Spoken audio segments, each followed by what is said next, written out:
Hello students, welcome back to our channel. Myself पूजा।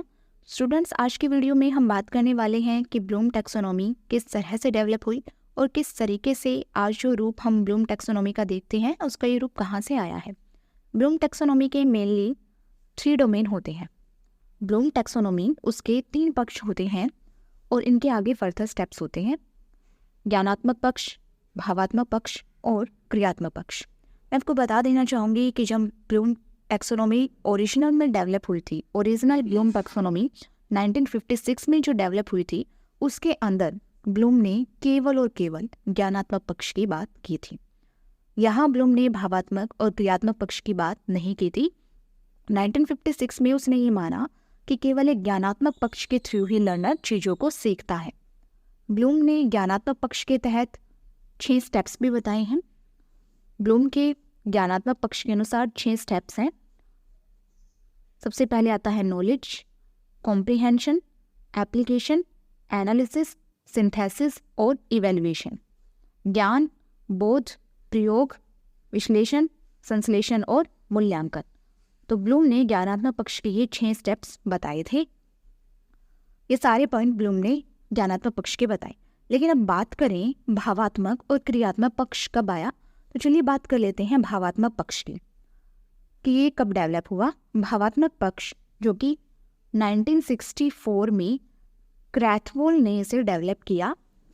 क्रैथवोल का ये मानना था कि केवल ज्ञानात्मक पक्ष ही नहीं होता, ज्ञानात्मक पक्ष ही इकलौता नहीं होता जिसके अंतर्गत बच्चे सीखते हैं, बल्कि सीखने के लिए एकेडमिक ही नहीं, बहुत सारी और भी चीज़ें होती हैं जिसके अंतर्गत आता है भावात्मक पक्ष, जिसमें इमोशंस, वैल्यू, इन सब की बात की जाती है। तो इस तरह से 1964 में क्रैथवोल की थ्योरी भी इसमें ऐड हो गई। क्रैथवोल ने जो भावात्मक पक्ष की बात की है उसके 5 स्टेप बताए हैं: receiving, responding, valuing, organisation, characterisation by value set. इसके बाद अगर हम बात करें क्रियात्मक पक्ष की, क्रियात्मक पक्ष पढ़ते वक्त हमें सबसे ज़्यादा कन्फ्यूज़न तब होती है जब हम अलग अलग बुक में क्रियात्मक पक्ष के स्टेप्स अलग अलग पढ़ते हैं। तो स्टूडेंट्स, इसमें कंफ्यूज होने की बात नहीं है, क्योंकि क्रियात्मक पक्ष जो है वो 3 साइकोलॉजिस्ट ने दिए हैं और तीनों ने ही अपने हिसाब से अलग अलग स्टेप्स बताए। लेकिन इन सब का कहने का मतलब सेम ही था कि किस तरह से लर्नर स्किल्स को डेवलप करते हैं। यहाँ पर जो थ्योरी डेवलप हुई थी वो 1972 में 2 थ्योरी और 1970 में 1 थ्योरी डेवलप हुई थी। सबसे पहले 1970 में डेव ने क्रियात्मक पक्ष के स्टेप्स बताए। उसके बाद में 1972 में सिम्पसन और हैरो ने क्रियात्मक पक्ष के स्टेप्स बताए। और कहीं ना कहीं आगे चलकर ये ब्लूम टैक्सोनॉमी के अंदर ये उसके ब्रांच में ऐड हो गई, जिसे आज ब्लूम टैक्सोनॉमी के 3 पक्ष जो हम पढ़ते हैं, जिसके अंतर्गत हम बात करते हैं मेनली ज्ञानात्मक, क्रियात्मक और भावात्मक पक्ष की। तो ये थी बात 1956 में ब्लूम ने जो थ्योरी डेवलप की और बाद में वो किस तरह से प्रोग्रेस हुई। उसके बाद 2001 में एंडरसन और क्रोथवेल अगेन ने, इन दोनों ने, क्रोथवेल और एंडरसन ने, दोनों ने ही ब्लूम टैक्सोनॉमी को रिव्यू किया और उन्होंने बताया कि जो ब्लूम है, ब्लूम की जो टैक्सोनॉमी की जो ओरिजिनल थ्योरी थी उसमें कहीं ना कहीं कुछ कमी थी। मेनली ज्ञानात्मक पक्ष के अंदर ब्लूम टैक्सोनॉमी में कुछ कमी थी। इसलिए उन्होंने ब्लूम की इस पूरी थ्योरी को दोबारा से एनालाइज किया और एनालाइज करने के बाद उन्होंने ज्ञानात्मक पक्ष को रिव्यू किया और एक रिव्यूड वर्जन 2001 में जारी किया गया। इसको जारी करने वाले लोग थे क्रैथवोल और एंडरसन। 2001 में इन्होंने एक नई थ्योरी डेवलप की जिसे हम ब्लूम डिजिटल थ्योरी के नाम से भी जानते हैं। ब्लूम डिजिटल थ्योरी के नाम से जिसे हम जानते हैं। इसके अंदर जो स्टेप्स थे वो 1956 में ब्लूम ने जो थ्योरी डेवलप की थी उसमें ज्ञानात्मक पक्ष के अंदर उसने 6 स्टेप्स बताए थे, जिसमें पहला स्टेप था नॉलेज। 1956 में ब्लूम ने जो 6 पक्ष बताए थे उनमें पहला पक्ष था नॉलेज। वहीं अगर हम बात करें क्रैथवोल और एंडरसन की, तो उन्होंने फर्स्ट स्टेप दिया है रिमेंबर। नॉलेज की जगह रिमेंबर। यहाँ पर उन्होंने क्या किया, नाउन की जगह, यानी ब्लूम टैक्सोनॉमी में जो ये 6 स्टेप हैं वो एक तरह से नाउन की फॉर्म में थे। नॉलेज, कॉम्प्रिहेंशन, एप्लीकेशन, एनालिसिस, ये एक नाउन की फॉर्म में थे, तो उन्होंने इसको क्रियाशील यानी वर्ब में कन्वर्ट कर दिया। रिमेंबर, अंडरस्टैंड, अप्लाई, वर्ब में कन्वर्ट कर दिया।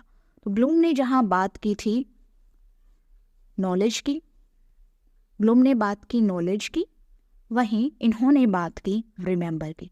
ब्लूम ने कॉम्प्रिहेंशन की बात की और यहाँ क्राथवेल और एंडरसन ने अंडरस्टैंड की बात की। यहाँ ब्लूम ने एप्लीकेशन की बात की, वहाँ अप्लाई की बात की। यहाँ एनालिसिस और यहाँ एनालाइज। यहाँ ब्लूम ने सिंथेसिस की बात की और वहाँ एंडरसन ने क्रिएट की बात की। यहाँ इवैल्यूएशन की बात की और यहाँ भी इवैल्यूएट, ये वर्ब में कन्वर्ट कर दिया। लेकिन यहाँ जो सबसे बड़ा डिफरेंस नोट करने वाला है वो ये था 5th और 6th स्टेप में। 1956 में जो सिंथेसिस और इवैल्यूएशन था वो 2001 की थ्योरी में इसको बदल दिया गया। 5th स्टेप को 6th बना दिया और 6th स्टेप को 5th बना दिया। उसके अंदर क्रिएट जो है वो 6ठे नंबर पर चला गया और इवैल्यूएट जो है वो 5th नंबर पर आ गया। एंडरसन और क्राथवेल का ये मानना था कि क्रिएट की जो स्टेज है, क्रिएट की जो ये स्टेज है ये टॉप प्रायोरिटी की चीज़ है और कहा कि ये सबसे लास्ट में आती है। क्यों? क्योंकि सारी इम्पोर्टेंट चीज़ डेवलप होने के बाद ही क्रिएट आता है। यहाँ 1956 की थ्योरी में ब्लूम ने इवैल्यूएशन को लास्ट रखा था, लेकिन 2001 की जो रिव्यूड थ्योरी आई ब्लूम डिजिटल थ्योरी, उसमें क्रिएट को टॉप पर रखा गया। तो अब ब्लूम की जो ये डिजिटल थ्योरी है 2001 में जो आई उसको हम डिस्कस कर लेते हैं। ब्लूम टैक्सोनॉमी डिजिटल थ्योरी, इसमें 6 step I. First step remembering. Remembering में क्या होता है? फाइंड करते हैं, रिमेंबर करते हैं, कोई भी चीज़ खोजते हैं, उसको याद करते हैं, लिस्ट बनाते हैं, find, name, identify, locate, describe, memorise और डिफाइन करते हैं। ये फर्स्ट स्टेप है। उसके बाद दूसरा स्टेप आता है अंडरस्टैंडिंग। इसमें अंडरस्टैंडिंग करते हैं, जो चीज़ हमने रिमेंबर की थी उसको समझते हैं, अंडरस्टैंड करते हैं। जो भी इन्फो या जो भी सेंस हमने रिमेंबर किया था उसको अंडरस्टैंड करेंगे, इंटरप्रेट करेंगे, समराइज करेंगे, एक्सप्लेन करेंगे और डिस्कस करेंगे। उसके बाद थर्ड स्टेप आता है अप्लाइंग। जो भी चीज़ हमने रिमेंबर की, जिसको हमने समझा, उसको अब हम अप्लाई करेंगे। Use info in a but similar form. Info को हम यूज़ करेंगे एक नई लेकिन उसके जैसी सिमिलर फॉर्म में ही, जो चीज़ हमने पढ़ी है, समझी है, बिल्कुल उसके सिमिलर फॉर्म में एक नई चीज़ इन्फो को यूज़ करेंगे। जैसे कि डायग्राम की फॉर्म में बना दिया, चार्ट वगैरह बना दिए, ड्रॉ कर दिया, अप्लाई कर दिया। सोल्व एंड कैलकुलेट, जो मैथमेटिकल के क्वेश्चंस होते हैं उनको सोल्व करना या उनकी गणना करना। उसके बाद आता है फोर्थ स्टेप एनालाइजिंग। इसमें क्या करते हैं? Take info apart and explore the relationship. जो भी हमने चीज़ याद की, समझी, उसको अप्लाई किया, उसका रिलेशनशिप देखते हैं, कैटेगराइज करते हैं, उनको कैटेगरी में डिवाइड करते हैं, एग्जामिन करते हैं, ऑर्गेनाइज करते हैं, कंपेयर करके देखते हैं चीज़ों को और कंट्रास्ट करते हैं। उसके बाद अगला स्टेप आता है इवैल्यूएटिंग। इवैल्यूएट करना, मूल्यांकन करना। Critically examine info and make judgement. आलोचना करते हैं, इवैल्यूएट करते हैं, जज करते हैं चीज़ों को, क्रिटिसाइज करते हैं। ये आता है 5th स्टेप में इवैल्यूएटिंग में। लास्ट स्टेप जो सबसे मेन स्टेप है वो है क्रिएटिंग। इसमें क्या करते हैं? जो भी चीज़ हमने याद की, समझा, अप्लाई किया, एनालाइज किया, इवैल्यूएट किया, तो इसके बाद हम नई चीज़ें क्रिएट करते हैं। Use info to create something new. जो चीज़ हमने याद की, समझी, उसको नई चीज़ में कन्वर्ट करते हैं। जैसे डिज़ाइन बनाना, कोई प्लान बनाना, कोई भी चीज़ इवेंट करनी, नई नई चीज़ें खोज करनी। क्रिएटिंग का स्टेप सबसे लास्ट में आता है क्योंकि ये सबसे प्रायोरिटी की चीज़ है और ये इन सारे इम्पोर्टेंट चीज़ों के डेवलपमेंट, इम्पोर्टेंट स्टेप्स के डेवलपमेंट होने के बाद ही ये स्टेप क्रिएटिंग का आता है।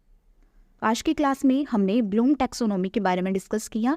ब्लूम की जो ओरिजिनल थ्योरी थी और उसकी डिजिटल थ्योरी जो 2001 में आई, उनके बीच में हमने डिफरेंस जाना।